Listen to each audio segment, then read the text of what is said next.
Weather window is closed. So is the FKT race up to the top of Mount Everest. I'm Ben Ayers. Today is your daily dispatch for May 24th for Everest.Live. Things on the mountain are definitely slowing down. I think frustrating a lot of teams who are hoping to sneak in some summits at this last little, there's usually a last little good patch of weather at the end of the season, but that window keeps getting pushed further and further away and closing a little more tightly.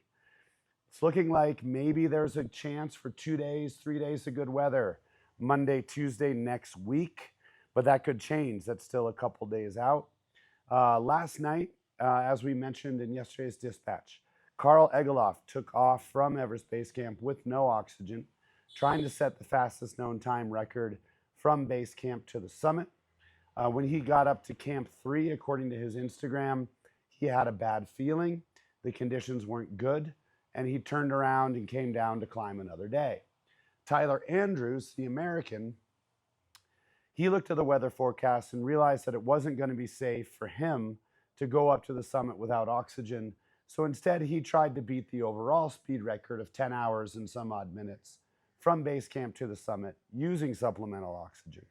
However, when he got up above the South Col, the conditions were so bad that his expedition organizer, Dawa Steven Sherpa, with Asian Trekking, decided to call it off and get him off the mountain along with all the rest of their staff for everybody's safety.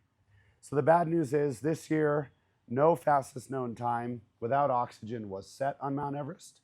Good news is everybody got home safe. That's really what mattered. Other interesting records on the south side. Tashi Geljan Sherpa, a very strong Sherpa with 8K expeditions from the village of Fort Say.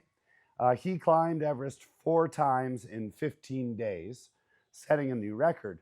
Interestingly enough, his third of those 4th climbs was with a young man from Bangladesh. Ikramul Hassan Shakil from Bangladesh also did something similar to the British triathlete Mitch, where he walked from his home in Cox's Bazar, Bangladesh, 1,400 kilometers all the way up to the summit of Mount Everest. And in other news, Tseng Ko-er, or Grace Tseng, who is the youngest woman ever to climb all 14 peaks. She's a Taiwanese mountaineer.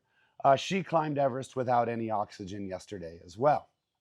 And in other news on the north side, the Furtenbach teams and the Climalaya teams are all safely down and headed back to Kathmandu. Alpenglow expeditions with Adrian Ballinger and all those, they are based at Advanced Base Camp right now, and they're getting ready to make their ascent during that tiny weather window that I mentioned on Monday, Tuesday next week. I'm guessing that with them, maybe Bianca and a few others, we'll see a flurry of summits Monday, Tuesday, and that'll be it for the season. So things are wrapping up, but they're not over.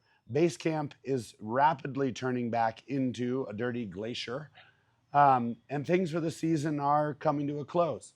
But let's not lose our excitement and our energy, especially for those remaining up on the mountain, because the conditions do look quite dicey. Other news, well, my voice comes and goes, but I didn't let that stop me too today from having a nice conversation this morning with mountaineering legend Willie Benegas. We met at the Akinyeti. Willie hasn't been back to Nepal for something like a decade, and his take on how the climbing industry has changed during that time was really refreshing, especially because he was one of the original sort of guides and leaders that made the industry what it is today. So I know I've been promising you lots of long-form content.